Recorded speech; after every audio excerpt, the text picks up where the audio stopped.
And here I find myself in Awash National Park, oldest national park in Ethiopia. Camping, first night camping in Africa. There are roar of lions in the background. Unfortunately, it's the caged lion at the park, but lots of other wildlife, lots of monkeys and monitor lizards and all sorts of fun stuff. And I have actually discovered my permanent site is Bale Mountains National Park. Site visit next week, so that'll be exciting, and I'll see what's going on and show you guys what's up. There's 25 I counted when we first stopped. This is probably a dominant male. I suspect leading the herd. Mm-hmm. Big boy. Yeah, get that stuff. Oh, he's like a bum in New York City. How adorable. And no, I don't have any money, I'm sorry.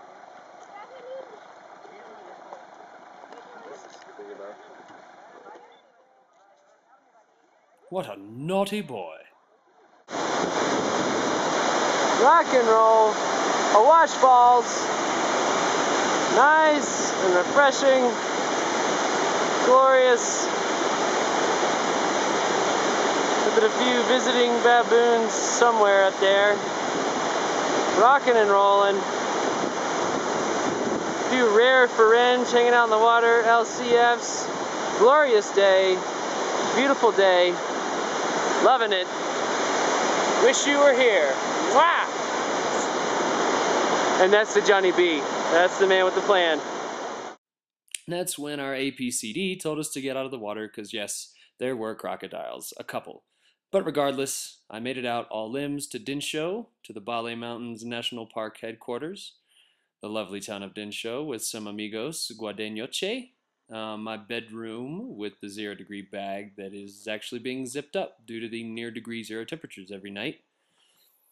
And then a little flyer from the Bale Wild, an organization that helps market non-timber forest products from the Bale Mountains region, which is very useful for income generation. My future workspace, delicious. And anytime you want to make someplace seem like home, just put a little National Geographic on the wall. Rockin' the redwoods.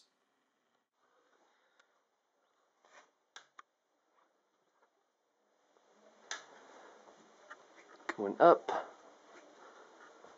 Another room, guest room.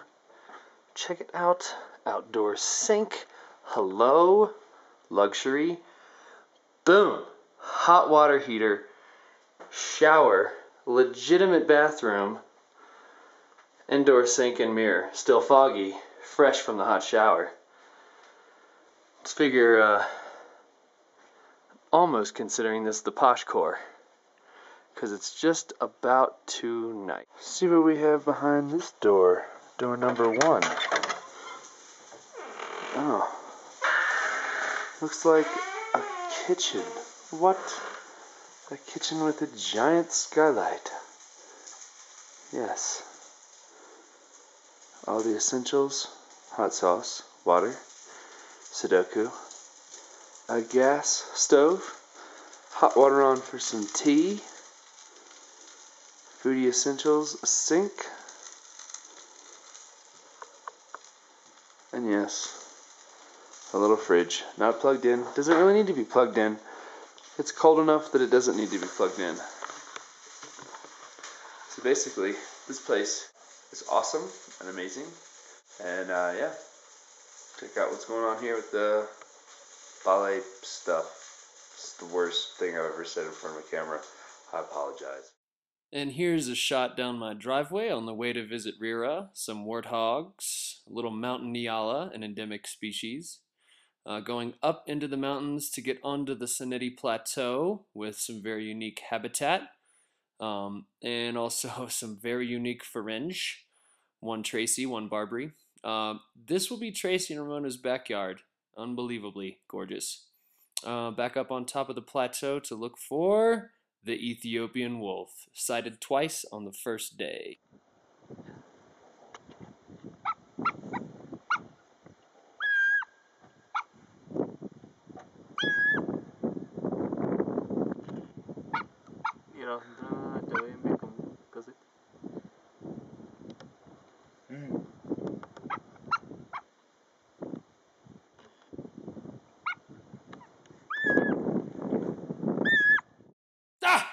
Great Scott, Teddy. Could have given a man a heart attack.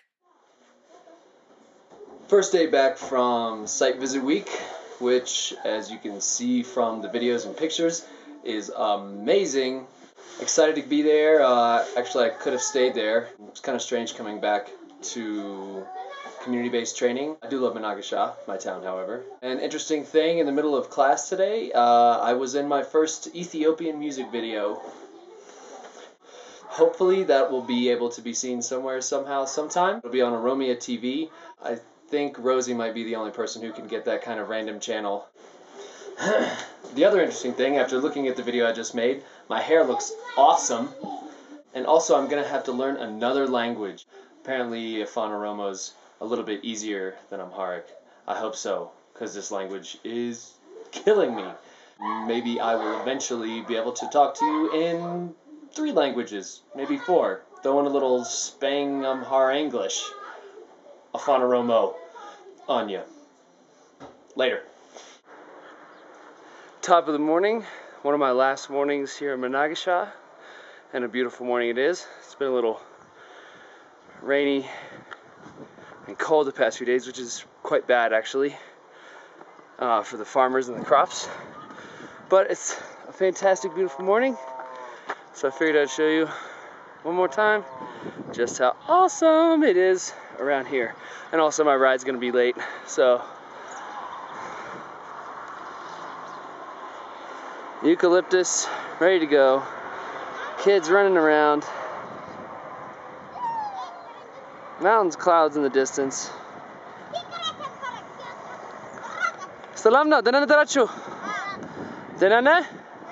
Denanachu. Dena exabrimneske. Is she? Photo ala? Is she? And you know I'm gonna find the blacksmith shop. Luckily I got to wake up in the morning and hear the sound of ringing anvils through the morning haze, which led me to this heavenly visage. And I think I just used visage incorrectly. Sorry.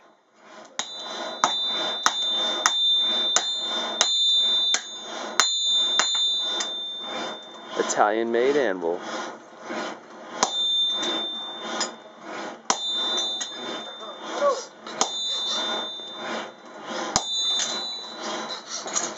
What's happening? I got my own first private ride. Empty back. Main man, Takista. Only driver and then 1 passenger. Taking me straight to Walmera. Baguchalu. Baguchalu! Ah! Why don't you take a few of those out? They look tasty. They look quite tasty. Day number 2 of Oromifa class. Let's see how it goes. Kamjerta. Nagara. Nagra. Nagada Galatawaka. Galatawaka. That's right. This is a real road in Ethiopia. The real travel experience. Check it out! Whipping them up. Dinkano.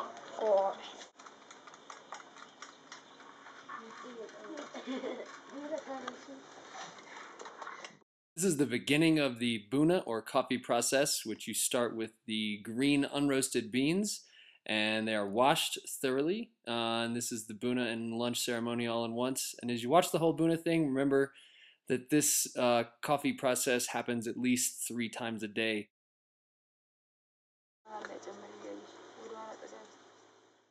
And the base for any good Ethiopian lunch: a bunch of oil, a bunch of onions, and a bunch of pepper.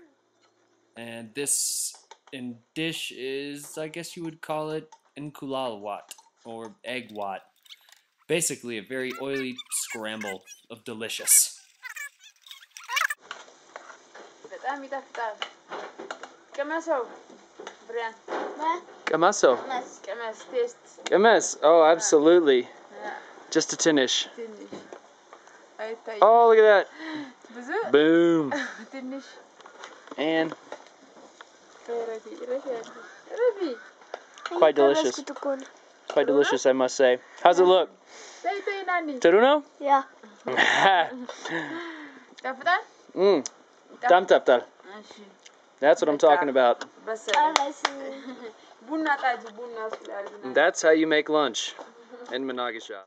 And the staple of the Ethiopian diet, the injera, which is a spongy kind of sour flatbread that is basically used for all things. Plate, utensil, you fill in the blank.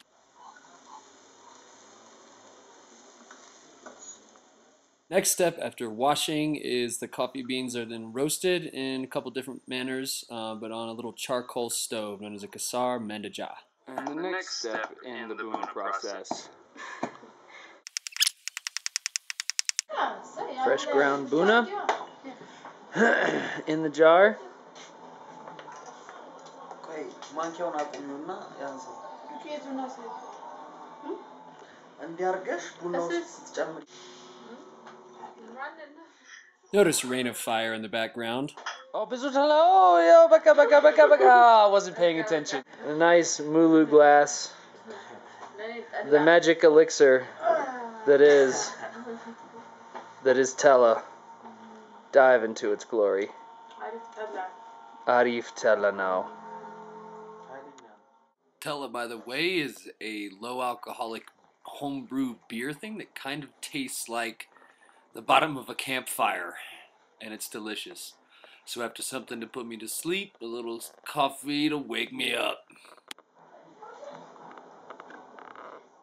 Now I bid you farewell while I enjoy this delicious cup of Buna, and to leave you with a cute photo is the girls I was talking to at the beginning of the video. There's my girls. Rock out.